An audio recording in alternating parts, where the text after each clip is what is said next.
ॐ भूर्भुवस्वः तत्सवितुर्वरेण्यं भर्गो देवस्य धीमहि धियो यो नः प्रचोदयात्। उस प्राण स्वरूप, दुखनाशक, सुख स्वरूप, श्रेष्ठ, तेजस्वी, पापनाशक, देव स्वरूप परमात्मा को हम अपनी अंतरात्मा में धारण करें। वह परमात्मा हमारी बुद्धि को सतमार्ग की ओर प्रेरित करे। भाइयों बहनों, जय श्री राम, जय गुरुदेव, जय माँ आदिशक्ति।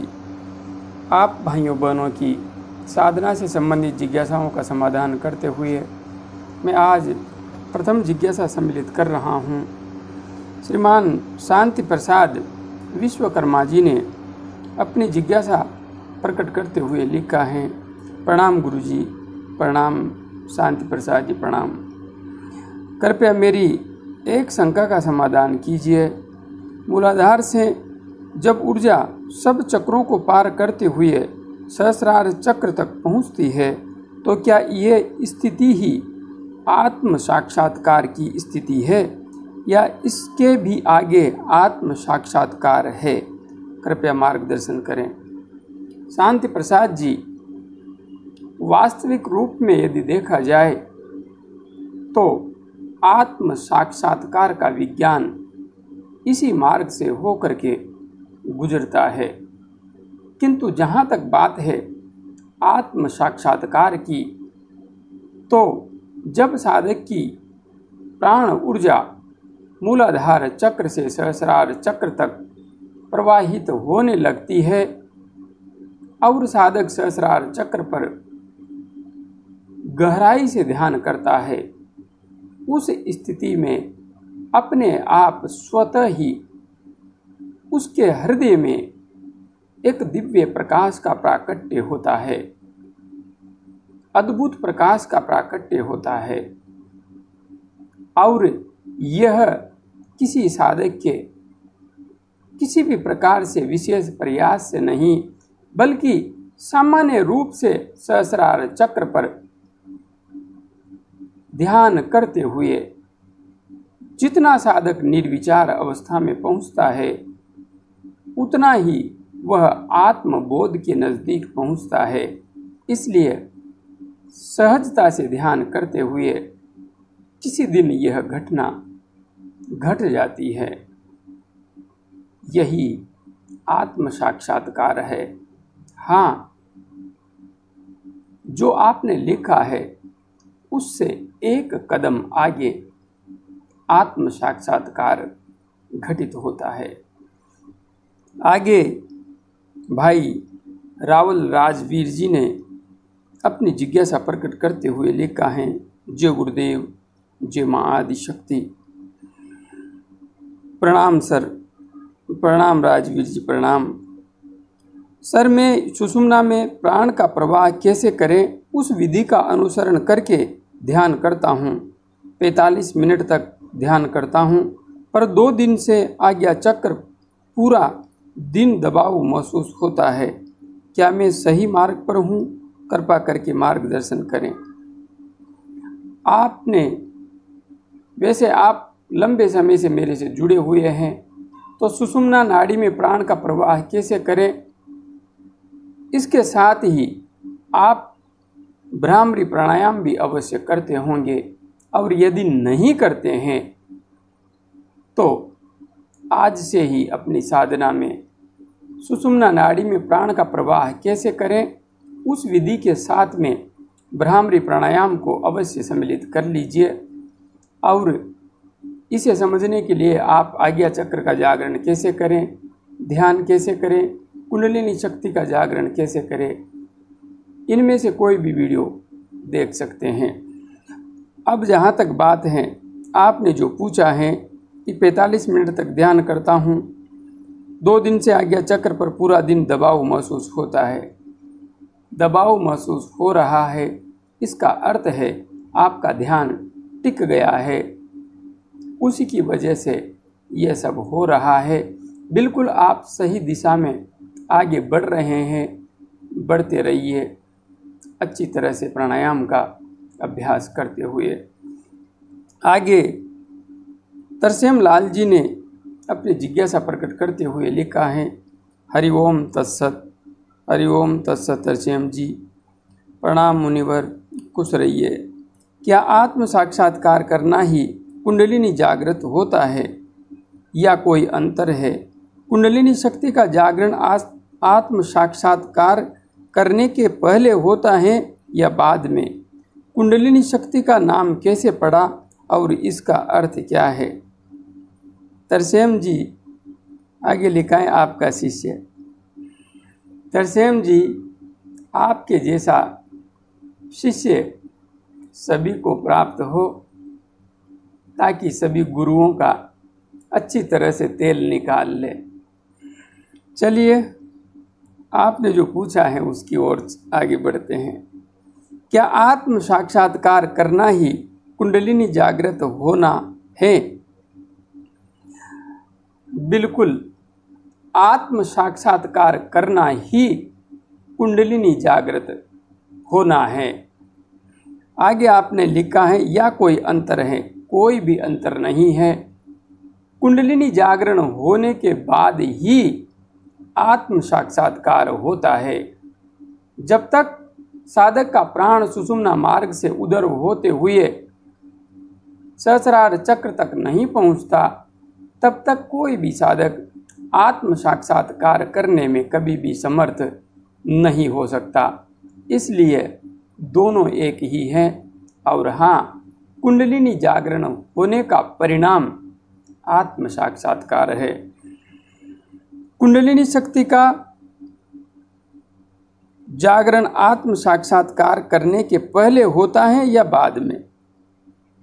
कुंडलिनी शक्ति का जागरण तो साधना की प्रारंभिक अवस्था है।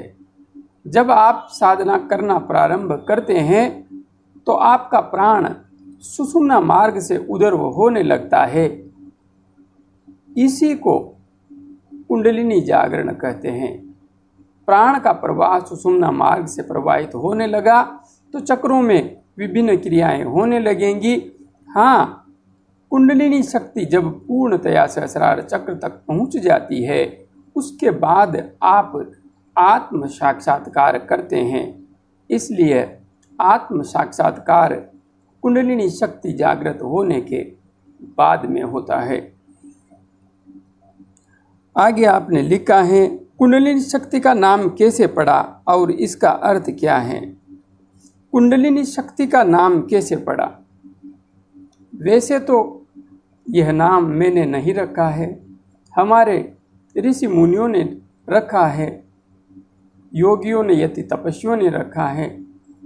ग्रंथों में ऐसा ही लिखा हुआ है कि कुंडलिनी जिस प्रकार से सर्पिणी लपेटे मार करके बैठती है, उसी प्रकार से मूलाधार चक्र स्थान पर हमारी चेतना का मूल स्थान है और वहाँ पर यह ऊर्जा कुंडली मार करके सोई हुई है। जब यह सर्पिणी अपनी कुंडली को छोड़ करके सीधी हो जाती है तो यह साधक को मुक्ति के मार्ग की ओर आगे बढ़ने देने की परिस्थिति निर्मित होने देती है। वैसे साधना करते हुए मैंने ऐसा कुछ भी अनुभव नहीं किया है। हाँ, यह एक अलंकारिक वर्णन है, सिर्फ अलंकारिक वर्णन।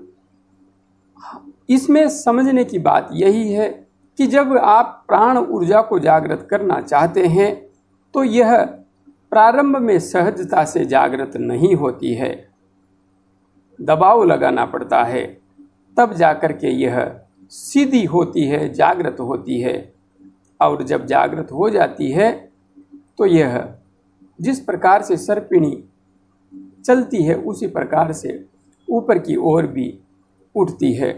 तो आगे आपने पूछा है कुंडली शक्ति का नाम कैसे पड़ा?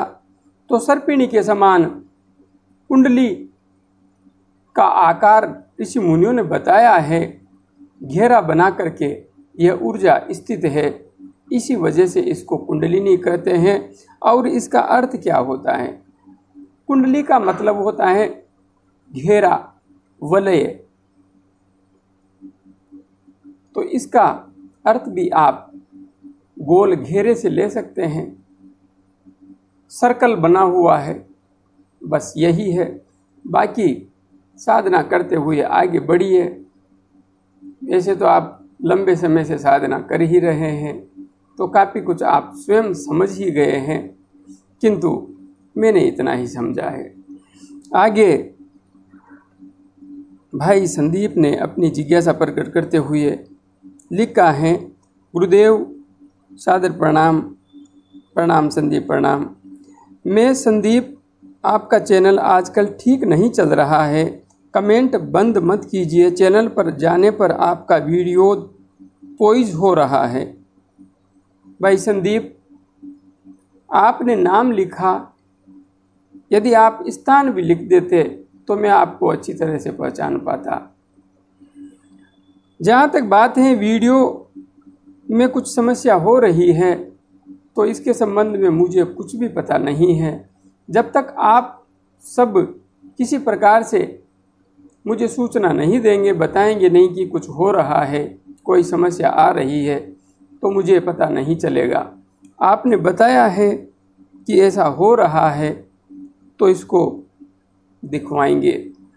हाँ, कमेंट बंद हो गए हैं, यह मेरे ध्यान में नहीं आया है। आप यदि यह बता सकें कि किस किस वीडियो में कमेंट बंद हो रखे हैं, तो थोड़ा सा मुझे सहायता प्राप्त होगी, क्योंकि ऐसे मुझे भी पता नहीं लग पा रहा है कि कौन से वीडियो में कमेंट बंद हो रखे हैं। आगे भाई अनमोल सिंह जी ने अपनी जिज्ञासा प्रकट करते हुए लिखा है, गुरुजी प्रणाम। प्रणाम अनमोल जी, प्रणाम। गायत्री महामंत्र जब से ओमकार की ध्वनि सुनाई दे तो उस स्थिति के मतलब हम कहाँ तक पहुँचे हैं? उससे तीसरा नेत्र जागरण में कितना और समय लग सकता है, कृपया बताएं। अनमोल जी, यदि आपको ओमकार की ध्वनि सुनाई देने लगी है, तो इसका स्पष्ट अर्थ है कि आज्ञा चक्र में जागरण हो गया है। तभी आपको यह ध्वनि सुनाई देने लगी है, क्योंकि आज्ञा चक्र में प्रकाश का जागरण होने के पश्चात ही सूक्ष्म कर्णेंद्रियां काम करने लगती है, और तभी यह नाद की ध्वनि सुनाई देती है। अब बात है कि दिव्य दृष्टि कब जागृत होगी, तीसरा नेत्र कब खुलेगा? नेत्र तो आपका यदि नाद सुनाई दे रहा है तो खुल गया है, आप उसमें काफ़ी हद तक अंदर प्रवेश हो चुके हैं। हाँ, दिव्य दृष्टि आपको कब मिलेगी यह मैं निश्चित नहीं बता सकता, क्योंकि यह सब हमारे हाथ में नहीं है। यह तो उस माँ के ऊपर ही निर्भर करता है कि वह किस साधक को किस योग्य समझती है। वह चाहे तो इनाम स्वरूप यह क्षमता किसी साधक को दे, और नहीं चाहे तो लंबे समय तक नहीं भी दे, और दे भी दे तो वापस छीन भी ले। सारी स्थितियां हैं, क्योंकि यह संसार ऐसे ही नहीं चल रहा है। यहाँ पर पूर्ण वैज्ञानिक नियम लागू होते हैं, और हमारे एक एक कर्म का अच्छी तरह से लेखा जोखा रखा जाता है। इसलिए हम यह नहीं सोच सकते कि हम साधना कर रहे हैं तो हम स्वयं ही सब कुछ करने में समर्थ हो जाएंगे। कुछ हद तक सामर्थ्य हमारे पास आती है, इसमें कोई संशय नहीं है, निश्चित रूप से आती है, किंतु हाँ, उसका भी हमें बिल्कुल होशपूर्ण तरीके से, विवेकपूर्ण तरीके से ही प्रयोग करना चाहिए, किसी प्रकार से चमत्कार दिखाना और किसी भी प्रकार से विशेष स्थिति को प्रदर्शित करना इस मार्ग पे वर्जित है, और जो ऐसा करता है उसे पर्याप्त खामियाजा भुगतना पड़ता है, इसमें भी कोई संशय नहीं है। इसलिए आगे बढ़ते रहिए। जिस दिन माँ की कृपा आप पर हो जाएगी उस दिन आपको यह क्षमता प्राप्त हो जाएगी।